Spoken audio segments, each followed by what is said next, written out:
What's going on, guys? How to get sponsored with Nick and Zack today. Another episode of the G Pod coming at you where you have five different tips. And I guess we're just going to rank them today. Five different things that we scale on the level of importance when it comes to getting sponsored. And we are going to start at the very top today at number five. We're going to make our way down to number one. And hopefully, this helps you guys kind of get an idea on what to do and what not to do if you are trying, if this is one of your goals in the Kendama world. And yeah, let's just get into it, Zach. Yeah, absolutely. So, as I said, how to get sponsored. This is a topic that I think a lot of people are interested in. I don't think anybody's ever put a public guide out there. This isn't really, this is just our opinions, right? But nobody really has talked about a how to in this. So, I hope this is valuable for you guys.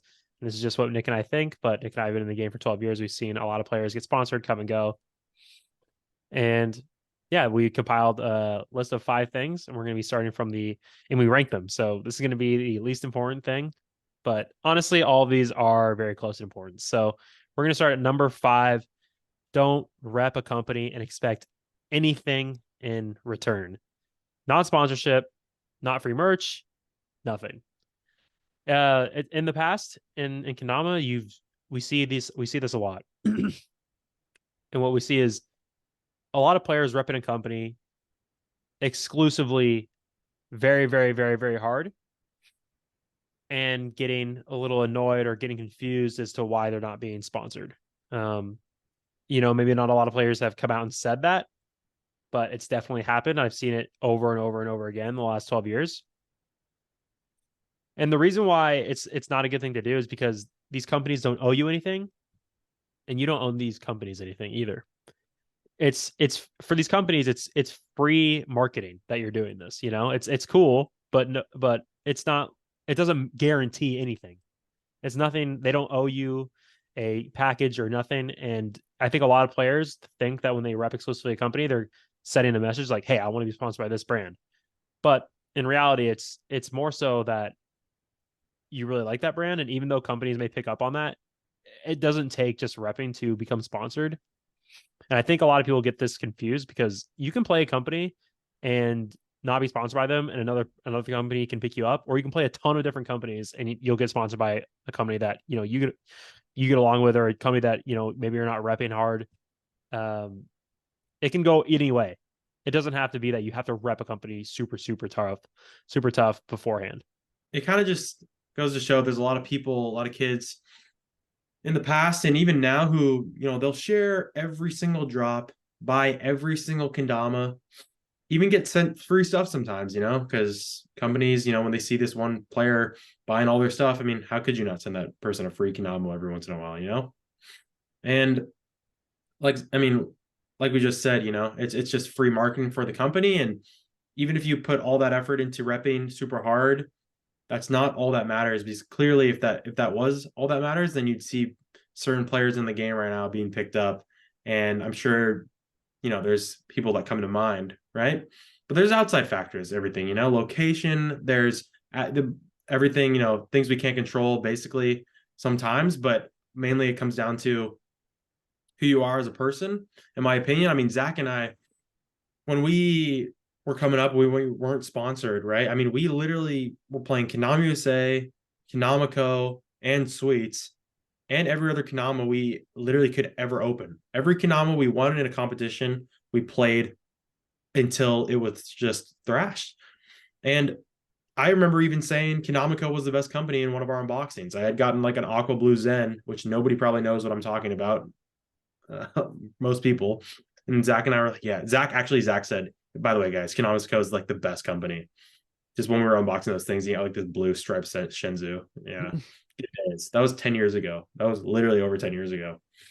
And that we were playing and competing, and we ended up, Zach and I ended up doing pretty good in competitions, winning advanced ladders and speed ladders and whatnot. But that's not why we won. I mean, it's a factor, but we were playing every single Kendama ever. And we made unboxings for Kendama USA. We like played Sweets, posted on Instagram, and we played everything. And it just so happened that Sweets was the first one to reach out and get us. And obviously, us at the time enjoying Kendama, just enjoying it purely because it was fun, didn't matter about the companies for us. It was just like, oh, is this kid Kanama? Cool. I'm going to use it. I wasn't, you know, I don't want to use the term. I'm going to use the term. I'm just going to say dick riding. I mean, everybody uses this term. Sorry, everybody uses this term in Kanama. If you're just all up a company, it just to play them super hard. It doesn't have to be that way. That's not always the answer, and it's most likely not the answer because if as long as you're a person that seems interesting, and we'll get to these different topics in a second. But all these other factors, if you have all these other factors that we're about to list for you, then the right company is going to pick you up at the right time, no matter what. I truly believe that because that's how Zach and I got on the path that we are now, and it's ended up working out pretty well so far. All right, guys. So in summary, don't rep and expect anything in return. No company owes you anything. And play it if you want to rep a brand super hard, that's great.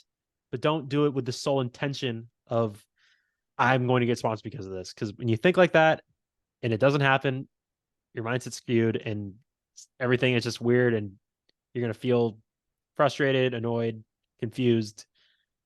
And it happens. It does happen. So moving on That's also to not why you want to play Kanama. That's also just not why you play Kanama anyway. So yeah. I want to make that clear. All right. Next point. Value potential. Number 4, value potential. And what do I mean by that? I'm talking about what a player can do for the company and for how long they can do it for. Think about it like this.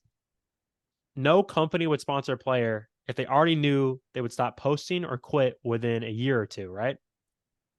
This happens not all the time, but it happens pretty frequently. This has happened on Suites very frequently, actually, in the past, 9 years since we've been on, Nick? We've had players come in, get sponsored, don't play. This happened with the girls that entered our team in 2020, Chuck, and then Lauren and Emily don't really play that much anymore. So there's those two as well, and various other players who joined the team in the past couple of years. Yeah, it's happened for a lot of people, like a lot. Sponsoring a player at the end of the day is a business decision. And I know some of you may think that, like, oh, like, I've never really thought about it like that before. Well, it definitely makes sense because companies want affiliations that are going to propel their product and brand forward. They're going to choose accordingly. They're going to choose, players who are going to be great representations of the brand. And, companies want players that can rep the brand for a long time. And if they knew, if they knew the player was going to quit in a couple of years, they would never do it. So what is value potential? What are the factors that Nick and I think are value potential? 1, age. 2, frequency of play and posting. Number 3, skill level. Number 4, passion. And passion kind of also involves involvement in the community. So these are what we're talking about here. But when you have a great mixture of all of these, that's going to set you up to be a very, very sought after player. And I don't know, Nick, you want to touch on age real quick? Because you're just a catch flow. I mean, age is perfect. Right. I mean, in Japan, I mean, well, let's just look at it like this. You compare America and Europe and Japan, and what's the biggest difference? Well, every single player at Catch and Flow who's going to make finals is usually teenager. They're actually all teenagers, and even the people who didn't make it are still 12. They're 14, they're 16, they're 10, they're 8, they're 7. Naru hit a quad tap juggle lighthouse. Films, he's 7. By the way, he's been playing for just about 2 years now. I mean, if that doesn't say potential, I don't know what says it. But there's just a difference in. I mean, ages.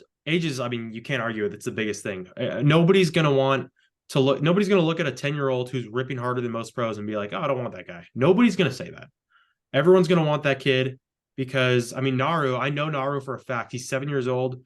He does amazing competition. He got 62 points at KDBC, right? He was 7 and he did that, and pros can't even do that now.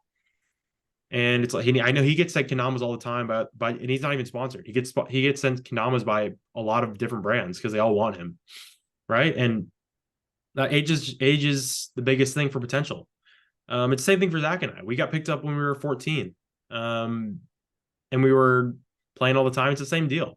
But I do not want to scare off anybody who thinks, oh, if they don't have the age factor, if they're not young enough, they're not starting when they're 10 or whatever, then you're screwed. Because age is not everything anymore. And I'll say, and this is why. It's because there's not really any up and coming young kids in America or Europe, just like there is in Japan. I mean, people are literally starting earlier and earlier now in Japan, and it's just the way it is. You can't really. I mean, that's why all these kids are coming up, and the biggest people, like the biggest rivals people have now, are like 10-year-olds. Like, oh, these little kids are handing it to adults, just handed it to them. But I will say it's not everything, because in America and Europe, everybody people are getting picked up. People are not either full on adults. They have jobs, they have lives, they're out of school and they can still get picked up. It's because they have all these other factors, right? They have the passion, they have the activity in the community, they play to get better, right? They care about the skill. And honestly, they're just really, really active in the game in wherever the area that is. That could be online or in just their local European scene, local American scene. It's just that's what it comes to in different countries. So I will say age is not everything, but it is a huge factor. I wouldn't write yourself out though if you're, listening to this and you're like 20 something or you're 30 and you want to get sponsored. I wouldn't definitely not write yourself out, because history has shown, I mean, especially recently, how that adults can definitely get sponsored. And it's definitely very, very, very, very plausible if you're in America or Europe, specifically just because not many kids to compete with there. Yeah, I think, and again, like this age thing, why it's so important is just because traditionally, like when you're younger age, you have more time, less responsibilities, less obligations, you have more time. And if you're a Konami player, I mean, how much were we playing, Nick, when we were younger, when we were middle school and high school? We're playing hours and hours and hours a day. Only priority. I'd go home Yeah, from it was the only thing school, we thought about. my Konami on my couch. I'd say, yep, I'm gonna play today. That's my only priority today. I'm gonna finish my homework and do Konami. That's it. Yeah, Maybe soccer practice 3 days a week, but that's it. yeah. So, I mean, it's just the age thing is like when you're young, you're posting on social media, you're like people can see that, oh my gosh, like this player has X amount of years before they have any, Mhm. adulting to do. So it's a great pickup. You want to pick up a young player who's passionate to rep the brand. It's perfect. It's kind of how every player in our generation of players that got sponsored. You kind of get sponsored when you're younger. Like any pro on the Swedes Pro team who's been a pro for longer than 2 years was picked up when they were in their early 20s or before. Nick and I were picked up when we were 14, and now we're 23. So yeah, that's the biggest thing with that. And of course, if a person can see that you're posting a ton, that you're loving the game, that you're involved in the community, these things all equate to, your potential as a player. And if people can see that you've been doing it for a long time, because obviously if you do it once, if you're active for 2 weeks and really into it for 2 weeks, doesn't really matter. But if you're into it for 6 months, a year and a half, people are really going to see that. And the more you show your face and get involved in all of these things, your chances are only going to increase. And Right. a huge thing about value potential is skill, and we should just go into that as its own thing. That's going to be number 3 on the importance list. Number 3, skill. It's not as important as it used to be. I will say that back when Nick and I started playing, every pro was legit pro level, every single one, the exception for maybe like 1 or 2. But pros used to be people who were above and beyond the average player, and they were just their skill level was distinctly higher from the average person. So if you were extremely good back in the day, that's pretty much all you had to be. Doesn't really matter if a person knew you or not. It just put you so far ahead that you'd most likely be on a team if you were just insane. And why wouldn't they be? Why wouldn't a player be, looked at like that if they're, playing if they're playing at a higher level than 99% of players, of course they're going to get eyes. So that's why it's still huge. But nowadays, not every sponsored player is pro level. You look at the size of teams. If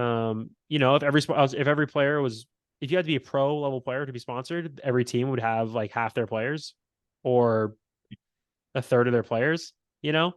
It's just a different thing now, and I don't think that's a bad thing at all. I think, to spread Kendama, we need more ambassadors, more players who are really passionate about representing. And of course, to the average person, in terms of money with Kendama, the average person who's literally walking around, you probably need to have 3 or 4 hours of Kendama on your belt to just absolutely impress the hell out of them. So it really doesn't even matter. That's why I think that's why the huge factor why it doesn't matter to be like how good a person is. Of course, it's cool to be really good at this toy, but it just doesn't matter as much as it used to. I will say, you might be thinking, what is pro level then? Like, there may be some pro level players in here who are confused and thinking, am I pro level? I'm just gonna say that you probably know. You probably know where you're at if you're being honest with yourself. You know, you're not you're if you go into a competition and you feel uneasy about even getting past the first round in an open division and you're at the pro level, then I mean, okay, like let's, I mean, this is what, like, back in the day, if this was the case, then you wouldn't be pro. And we're just comparing. Obviously, we're comparing 10 years ago to now, but and there was Kanama was a lot smaller and the skill gaps were a lot bigger, to a certain extent. I mean, but I mean, you should probably know where your level is at. If you don't, maybe check in with your friends, have this conversation. I know some people actually do this and be like, "Hey, am I better than you or what?" Because I am because I was actually talking to Isaac this week, and he says he has those conversations sometimes with some of his friends. And they're just like, they're good conversations. They're not like, Are you serious? no, I'm dead serious. He checks in with a couple of his friends. I won't say anything. It's not that big of a deal anyway, but it's just like, yeah. It's like, I am mean, I if they're, better than you? yeah, Like, what's up? They're great friends. So they just yeah. say it how it is. And if you really are unsure about am I pro level or not, um, I guess have a conversation. If not, I don't know, just like at the end of the day, skill I think is very important still. Like Zach said, it's not everything, but if you are really good, it's just gonna put more respect in your name. There is no doubting that. There is no doubt ever. If you see anybody that's really good in Kanama online, you automatically have the respect for them. Just out of first, like, just at a just Like on what you're trying site, to say is like, yeah, exactly. On site, like on first you got, impression, on first impression, if you don't know them, if you haven't them just having that skill by itself, whoa, this guy, okay, this person, we gotta watch out. It's just before anything else, you're like, okay, respect. This guy's it's on like my if you radar. see an attractive, it's like if you see an attractive girl and you're like, damn, that girl looks really good. But that's the only thing you know about them, like you can Exactly. acknowledge that Exactly. immediately. Perfect. Um, yeah, Perfect. I will like say, and then one more thing. The people who do take it seriously and do play to get better, obviously people all it's not, always want to have fun and things like that. But if you're not playing to get better, then your skill's probably not going to rise as high as it could, or it's not going to be improving as fast. And there are pros out there who don't really care to get better or go to events with different purposes, right? They just want to have fun with just see the community, have fun with their friends. That's okay. But I will say this: the pros who are very relevant now are all really good. And there are some very special exceptions to that in certain areas. But the people who you think about when you first imagine Kanama and you say pro, I guarantee you, they're all pro level players. Pro level, very good, trying to get better, have that mindset. I guarantee you. And these players will end up lasting in the game a lot longer, and we'll just say they stay relevant for a long, long time because they're just that active in the game. They care. They care, and that's because they want to keep challenging themselves. They want to keep getting better. They want to keep competing. And that's what keeps them in. So I think that's just my opinion, but I think it stands true for most cases. 100%. The highest level players are the most known today, and I think that says something. So there's that. What's even more important than skill, I think, and this makes complete sense, is to get to know the players and owners of people on the teams. Guys, At this is the end number of two. this is number two. Number And two on the it's list. and we've already kind of touched on number one a little bit, but yeah, this is number two. The reason this is so high on the list is because at the end of the day, you can be the best player in the entire world. You could be the best unsponsored player in the entire world, and you could not get picked up. That's just a thing. Why? Because sponsorship, as we said in the last point, skill is not everything. It's more so the relations and how you gel with a person or team, Mm. player, and the team as a whole. You know, skill is cool, but at the end of the day, we're all human, and we all want to get along with people. And if you don't get along with people in a company, then they're just not going to pick you up, or vice versa. Like you're gonna by getting to know the players and owners, you're gonna learn if you like them, and they're gonna learn if they like you, and both parties have to like each other in order for a person to get sponsored. That's just how it is. And if they don't like you or you don't like them, good. That's not the team for you, and you just move on. And you just move on. Even if you weren't trying to like get in with them, just for the sake of being sponsored, is that's why it's important to get to know everybody, because you get more involved in the community and you get to know players and you get to know what you really like. And even if you didn't like a company before, but you met their players and you like them, that could attract you to the company more. And yeah, it's just a beautiful thing. Connection is a beautiful thing.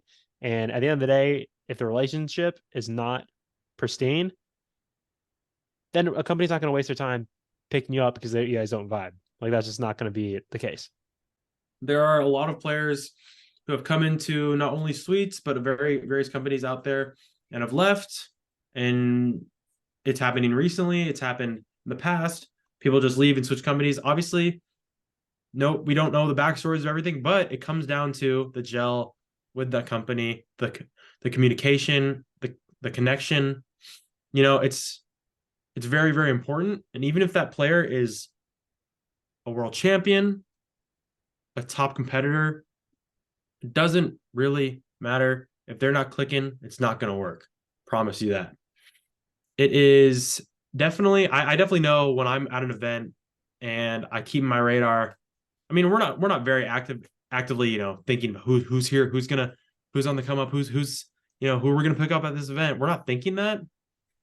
But I'm not gonna lie, when I see somebody at an event, maybe someone who I think, oh, like this is a good connection. Like I like talking to this person. They're very cool. They're very, friendly to talk to. And I think we just kind of hit it off.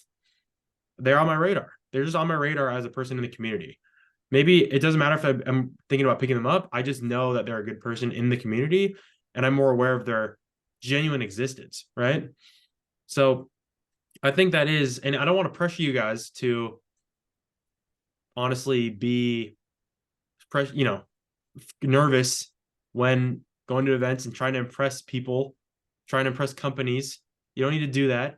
But just know that if it's best to be yourself, you don't have to go out of your way to try and impress a company or a player, your favorite player on the team. It doesn't have to be like that because they're not going to care. They're not going to care. The companies have fans, and your favorite player has more than just one fan. They all have fans, and they all get this all the time. So it's just better to be yourself. And if it works, it works. If it doesn't, it doesn't.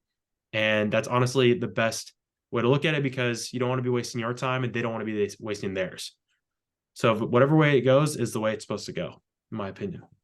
Yeah, I think what Nick was trying to say there. I mean, the players do care. I mean, like we obviously do care, but we don't. I think what Nick was trying to say, like, is we don't care about like a person trying to get sponsored, like for the sake of getting sponsored. Like we don't care if a person's like just doing it and we kind of know it. It doesn't really help their situation. But we obviously appreciate, like, I think every pro appreciates the person, like, coming up Yeah. to them. Like the main thing is just like connect with people at Konami events, connect with even the pros, that even if you think that, like it's like, oh, my favorite pro, like, oh, this is kind of scary, or like, this is like, oh man, I'm kind of nervous. Like just connect with everybody. Everybody's an awesome person. 99% of people. And it's gonna be awesome. You're gonna figure out who you like, who you gel with, and it's gonna be perfect from there. And this is Um, how, I mean, you can do this in many ways. If just by the way, for those people who can't attend events, you can do this by responding to, I mean, get to knowing the players and owners is one thing. Even just getting to know other people in the community is another thing, right? Responding to DMs, comments, and on Instagram. If you're not able to go to jams too much or events, you can be chatting on Instagram, chatting online, taking the time to talk to people in person when you do meet up with them. And then obviously, for those who can attend things in their local spots or can afford to go to events, obviously attending those, just being there is great too. Just being there on the radar in front of people and maybe different companies out there in the world. It's just good to be present in the community, and it'll definitely take note of that. Like, oh, this guy's participating in this competition. This guy showed up because he loves Kanama. He or she loves Kanama, and it just goes from there. yeah, one thing I just remembered on this, you could be interacting with a player and something crazy that you would never have expected to happen could happen. What I mean by this is 2016 NKR, Matt Herbold was a player who I met and Nick met as well and got along really well with a lot of people at that event, but we ended up hanging out a lot. Super good relationship out of that. And I knew he was like really interested in Crom. He liked their Kanamas, liked the people on their team. And I think Matthew Ballard was at that event. Matthew Ballard was at that event, and then we kind of talked, and Matthew Ballard was like, "Yo, who should we pick up?"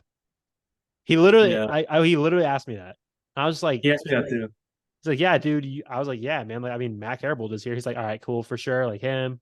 I said maybe like one other player I forgot, but like that happened. And I'm not saying this, was the reason that Mac got later picked up by Crom, but I'm sure it helped him a little bit. These things can Yeah, I mean, happen. And I mean, the more relationships, this goes to show the more connections and relationships you make in the community, the better. So yeah, just wanted to share that story. Mac later got on to Crom that year, literally within a couple months after that event. yeah. And I'm pretty sure before that event, barely anybody knew him. So there's that. Yeah, and I definitely think, obviously, Zach, I definitely think it played a factor when Matt Ballard asked both of us who we think should be on Grom, and both the Gallaghers say, "Yeah, this guy." Like, like I'm pretty Yeah. sure it does play a factor. But you Yeah. never. That's right. I mean, that's what happens when you are yourself, right? And you're just being yourself at an event. You're there for the love of the game. You get to know players, certain players of the community. You don't know what could happen. They don't even have to be part of the team that you want to be on. You know, just let it happen naturally. Just play there, just show up, talk to everybody from every team, and just go with it. You never know. For Mac, he became good friends with Zach and I. Then he got on Crom. He doesn't play anymore, but it was a good time. It was a good time. Yeah. Yeah. Let's go into number one. This is the most important thing, and we've talked about it a couple times already, but we're just going to say it bluntly. Activity online, socials, Instagram, YouTube, TikTok, wherever you want to get your face in front of other people, this is the most important thing. If Zach and I never posted online, never posted our love for Kanama in the form of photos, videos, YouTube edits, reels now, shorts, who knows, anything, we wouldn't have been seen. It wouldn't have been picked up. I definitely think there is gold and there's value in putting up your own edits on YouTube. Obviously, it's okay. From Zach and I's era, it was all about YouTube. Okay. For the first couple of years, it was about YouTube. And Zach and I would upload unboxings. We would upload regular edits. We'd upload mini edits. We'd upload vacation throwaway edits, And we just called them throwaway edits. They were I was literally about to say that. They were literally full edits. We just called them throwaway edits for some stupid reason. They're like 4 minutes of them was the real edit, and then the last minute and a half was just random clips. That was the throwaway part. But anyways, we were filming. We were out there filming and trying to express ourselves online and just play Kendama. And eventually, when Instagram had videos started going, we started posting videos. And through all these things, through Facebook was huge, right? There was this Dama Dare group for Zach and I. This is literally a huge reason why Zach and I got sponsored, is because we were active in this Dama Dare group chat on Facebook. And all we did for months was ask for Dama Dares. We'd be like, Dama Dare, guys, please give me some advanced level. I'm working on this right now. Give me some dares in relation to that. And people would give us those, and we'd hit like almost every single one and post them in the group. And Zach and I were probably the two most active people in that group posting. And we did doubles Dama Dares. We worked together doing doubles tricks, doing doubles Dama Dares. We posted single Dama Dares, each of us. And Sweets, I remember clearly, these are the reasons why Zach and I even got sponsored. We were huge in the Dama Dare group. That was a huge reason. Just posting tricks all the time, right? That shows potential. We were showing that we cared to get better, our skill. We were playing any Kendama we wanted. They saw the potential. They saw the value potential, all right? And we were active. And I also just want to say that Tacoma Takeover was another huge factor. Zach and I were there. So that's the first time we actually even met Sweets, right? We met them in person, met every company. Zach ended up doing really well at that event. And then after that, we kept posting Dominators and stuff. And then a couple months later, we got sponsored. Those are the two biggest reasons. That was almost 10 years ago. Wow. But it was huge to be online, and it's even bigger today. Yeah, as in that story, Nick kind of just touched on everything that we went over on this podcast. We were really active in social media, and that enabled us to, get eyes on us and for us to interact with more people online as well. Later on, we met the owner and players of the company at an in-person event. At that point, they already had seen what we were doing. They already knew us. online. That's the power of online. You can know somebody and have a relationship with them before you even meet them. And of course, we were 14 at the time, 13, 14. And, we're just, I remember one winter break. It was a midwinter break. It's so funny. Just like midwinter break. I don't even know where that comes from. But it's 1 week. And all I remember doing was like, all right, this midwinter break, I'm literally just going to ask for Dama Dares in the Facebook group. And just, that's how I'm going to spend my entire midwinter break. I'm going to post Kinometrics every single day as many as I can. That was literally my life for a week. So that definitely helps. uh, Again, with the content creation, all these things.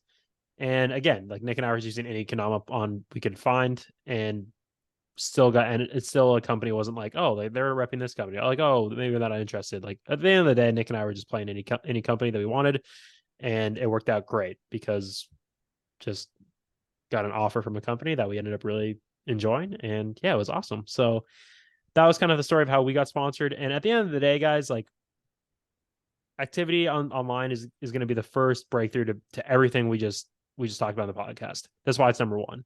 As soon as you post, you get your name out there, and everything else that we touched in this podcast, getting to know other players, skill, value, potential, and of course the intent behind playing. Right? That's what I'm saying for don't rep just to rep and expect anything in return.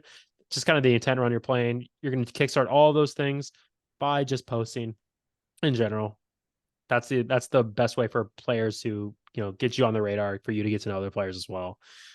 And yeah, and at the end of the day too, how to get sponsored, it's, if I could sum it all up, just be yourself in post. That's literally it. This is a guide, but there's not a linear guide to get sponsored. There's no one single way. Just be yourself. Be yourself, and meet other players and connect, and then post and play Kendama. And then you're gonna have a decent chance, as good a chance as anybody, to be honest with you. Not really, not like literally, but you're gonna be doing the best for yourself. So, and from there, things will happen as they're supposed to happen. Exactly. And just to touch on one more thing, just to on the really focusing on the activity online part, it's now easier than ever to get your name out there, not only just trying for sponsorship, but just as your own brand in Kendama, right? Like Chandler Gant. I mean, he's on TikTok, he's on YouTube, he's on Instagram. He's got more followers than every single Kendama pro, right? I mean, this guy's more famous than every single Kendama pro. If we're going based just on Instagram followers, right? And it's because he's been sharing Kendama on different platforms for a long time now and doing crazy stunts, right? He juggles different things like knives and phones over dangerous places. And this is him. And he's now sponsored by Kendama USA. You think all that played a factor into him getting there? Yes, it definitely did. He's a great guy, but I know for a fact that his presence online in the community over the past couple of years, doing his Only own a plus. thing Only a on plus. different platforms is only a plus. And it's now easier than ever. It's easier than ever to get your name out there because there are so many things that you can put your name on. So many different social medias to use. Instagram is not the only one. YouTube, Shorts, TikTok, go on stories, right? You can like other people's comments, comment on everything. Guys, the opportunities are endless out there right now. And it's just up to you to use it the best that you can. And with that, those have been our 5 tips to get sponsored. I want to end this podcast with a disclaimer, though. Right now, in the world of Kendama, maybe people have a vision of what's being sponsored is like, or kind of a mystical, fantasy vision of what an experience of being sponsored would entail. From the inside, Kendama, this world of sponsorship and Kendama and the benefits aren't as great as they used to be. Why is this the case? Because there isn't as much money in Kendama as there used to be. It's a hard time. It's a fluctuating market, and it's not as, I would say, glorious as it used to be in the past, where people were being flown to every single event they wanted to, or that the company wanted to, and all companies had money to fly out people for events, and people were getting different opportunities left and right. It's a different time. It's just one of the low points in Kendama right now, where there's not much money going through, so companies are gonna have less money to spend, and that's something to keep in mind too, because there's a lot of beautiful videos out there of players and teams going to different countries and events, but but those were different times than now, and now might not entail those opportunities at the moment. Right. And Zach and I just felt like this is important to mention because obviously Zach and I also had these mystical thoughts about being sponsored when we were kids. And, just being sponsored is an incredible thing. It introduces you to a more niche community, a team. Team aspect definitely gives you status, definitely gives you more motivation to rep the brand that you hopefully love. But times change, there's ups and downs, and it's just not going to be super magical, in my opinion, right now. Just in this current time of Kendama, it's not going to be everything for free. It's not going to be any Kendama anytime you want. It's not going to be everything you want probably all at once. It's going to take time. And whatever happens right now, I'm not sure the frequency of people or companies sponsoring players right now, but there's just this time in Kendama that we're going through that is a little bit of a dip, but just as it always does, there's going to be another hill to climb, and we're going to get up there. So that's just our disclaimer for the episode. Zach, I just wanted to recap on all the 5 things we talked about today. Don't rep and expect anything in return. Value potential.